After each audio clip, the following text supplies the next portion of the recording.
financing Gridlife Midwest, and there are hundreds and hundreds of cars here, if not thousands. One car that really stood out to us is this car here. I actually thought it was like a Ford Festiva, Ford Fiesta type of car, but upon closer inspection, it's actually a Suzuki Swift. The owner right here, Andrew, good to see you. Good to see you. Well, it's actually a 1990 Suzuki Swift GT. It's actually not my car, it's my brother's car. So you stole it for the weekend? I did steal it for the weekend. Unfortunately, he's off with his pro race team this weekend. Yeah. And I'm here hustling this thing around the track. I'm the dummy that gets to drive it.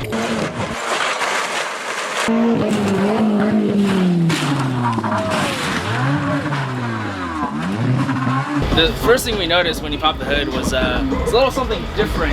It's not a stock Suzuki Swift at all. No, it's come a long way from a stock Suzuki. We ran it for years with the stock Suzuki motor, which is a 1.3 liter twin cam motor, and blew it up and blew it up and blew it up, and finally said, let's go to some Honda power, Honda reliability. Honda actually makes the best engines. And we swapped in the K20. Ran it for a year or two naturally aspirated, and now we've put a Rotrax blower on it. How much more power are you making as opposed to the 1.6 that you had stock? It's a 1.3. 1.3, sorry. 1.3 was the stock motor. It was wrung out, tapped out, and we were seeing like 150, 160 wheel. Put a stock K20 in it, and we were close to 240. But with the supercharger at 9,000 RPM, it makes 470 wheel. 9,000. 9,000. How many revs do you go to? So far this weekend, I've only been taking it to 8. We will take it to all of them. 400 horsepower, dude. All the horsepower.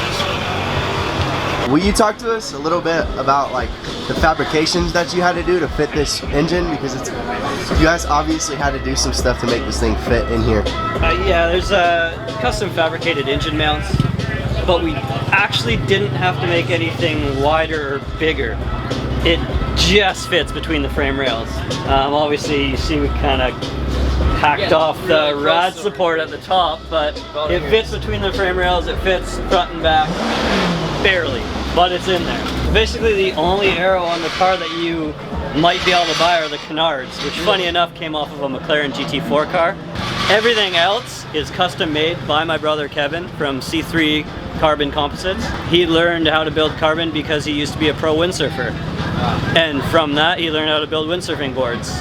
And that led into building carbon bits. His first project was the hood on the car. He built the carbon hood years ago when it was still a street car. Now he's built custom, the side skirts, the big ass rear diffuser, the big splitter is all custom out of his shop. The car is literally covered with carbon bits. What other parts are carbon? Because I know it's kind of hidden, right? Yeah, we cover up a lot of the carbon so it's a little sneaky, you know, so not everybody knows. But the doors are full carbon. We cut the roof off. The roof is also carbon now. And Kevin's built some nice carbon trims to keep it all trimmed out and nice. He's great with the stuff, so he makes everything. More carbon than metal. That it is. With all the carbon, how much does this actually weigh?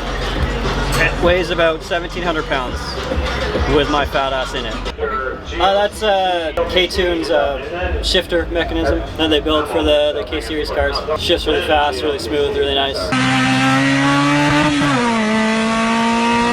It's got a nice feature of the reverse lockout, so you can't grab reverse, and you can't grab the dead spot over that side by 6 gear.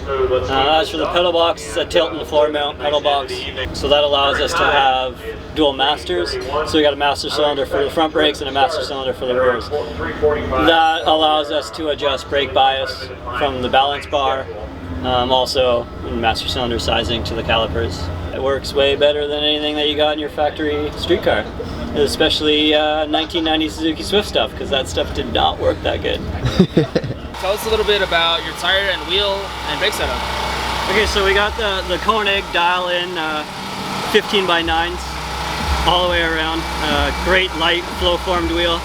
It's a 245 up front, a 225 in the back, and that's the Nankang AR1s, which the grip from these tires is awesome. And for brakes, we got Neo Motorsport 6-piston calipers up front. Like I said, package that with a tire, I got all kinds of braking force. That's where I get everybody else. I can go way deeper into the corners because I'm lighter and I can stop hard. So you're competing in the track mod class right now, right? Yes. So what is your time right now? I've done a 1:33.2.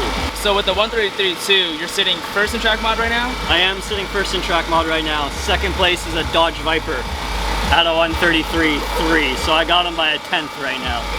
Dodge Viper or Swift? I mean... Hey, how you liking Gridlife so far? Love it, it's a great event. Lots of fun, lots of good track time, lots of kick-ass cars.